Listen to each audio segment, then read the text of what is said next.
Hi, welcome to Julian's garden. I'm in my front yard at the moment, and the weather is still very cool.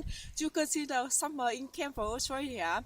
I'm gardening in Zone 9, by the way. So, if you watch my recent video, I just show you my little pumpkin patch area, and they all looking really good. And after the video that I show you, and I did have some more flower, and I did have pollinate them as well, and I think they all get pollinated.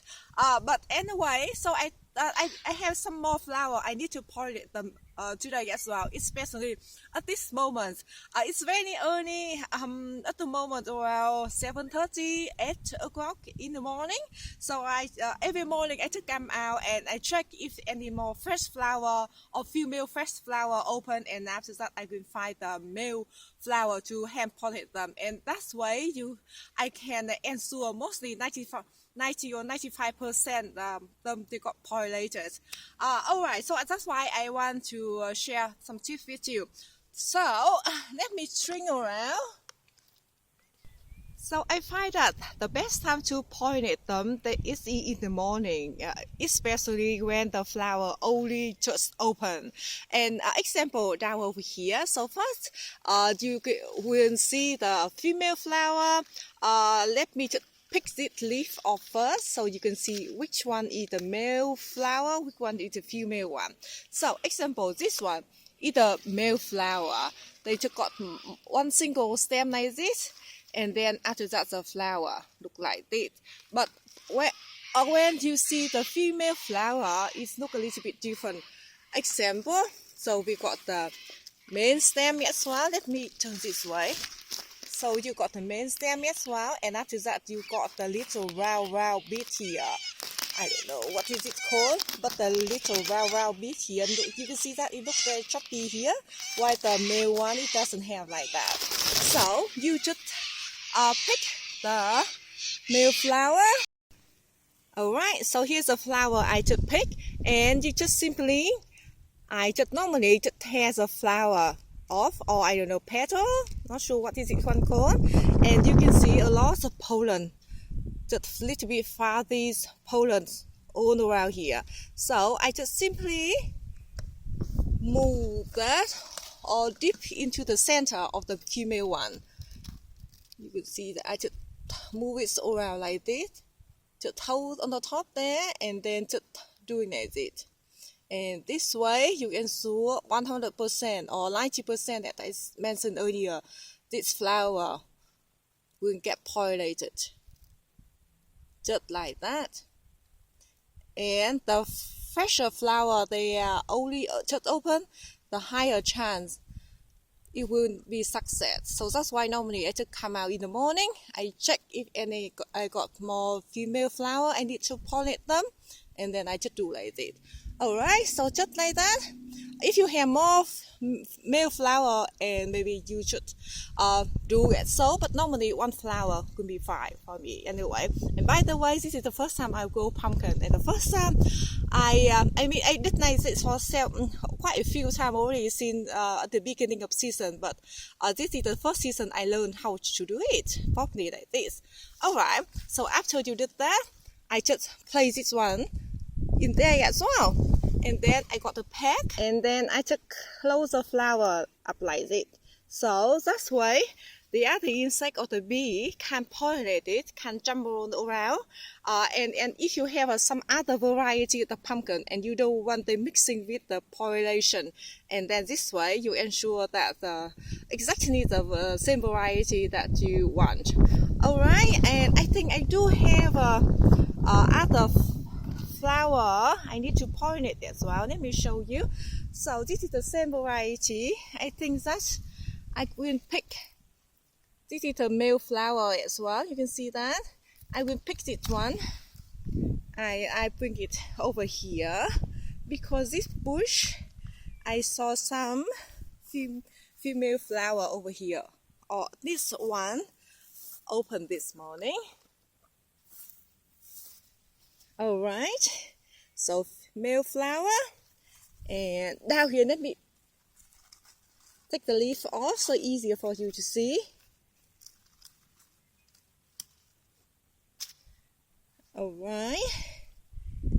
So this is male flower, and this is a female flower. You can see the little numpy, very big thing here. This is a female flower.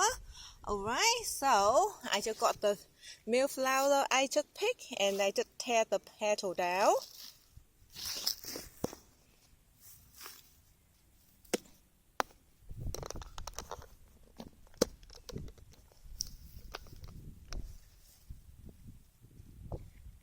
Just nice. So some people they use the toothbrush or something like that, but I never done that way. I just use this one, very effective.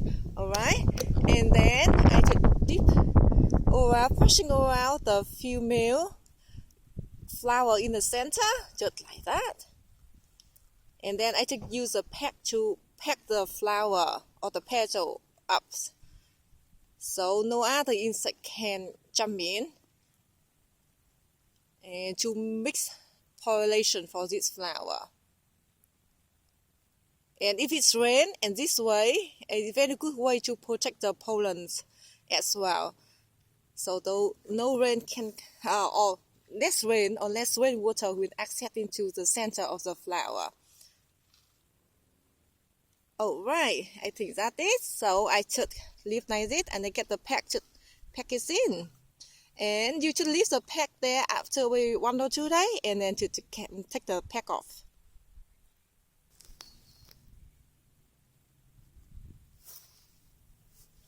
So I do have another female flower down here. So tomorrow this one will open. I will come out and look for the male flower.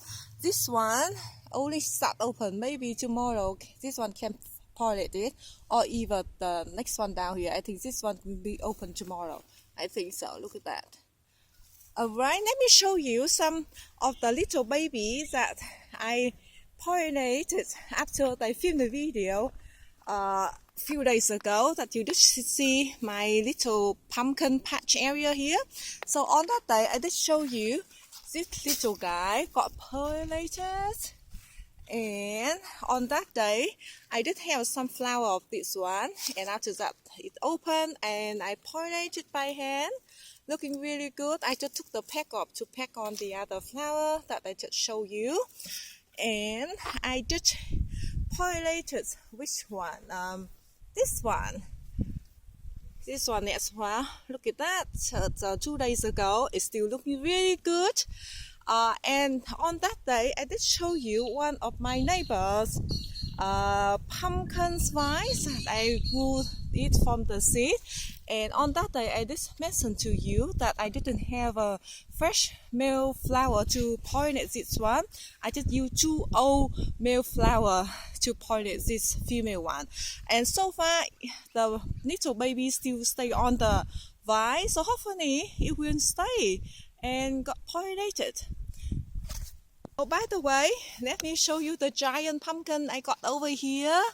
Looking really good.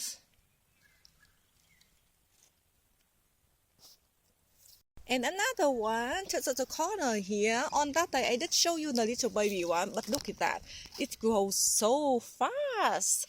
And I just always have make sure they have very good water, because lately we haven't had much of rain at all, and especially when they compete a lot of nutrients to my roses and other plants in this area, and they just were planted like on the edge of the garden bed. They didn't have a proper position for it. Actually, only they have a room to coil out here, but they didn't have much of compost or soil to eat inside, or to help them to go inside. You can see that they just on the roses and in there, and on the little vine that they try to grow the inside, I cut them off. I just let the vine that they tend to go outward here, and I let them to grow.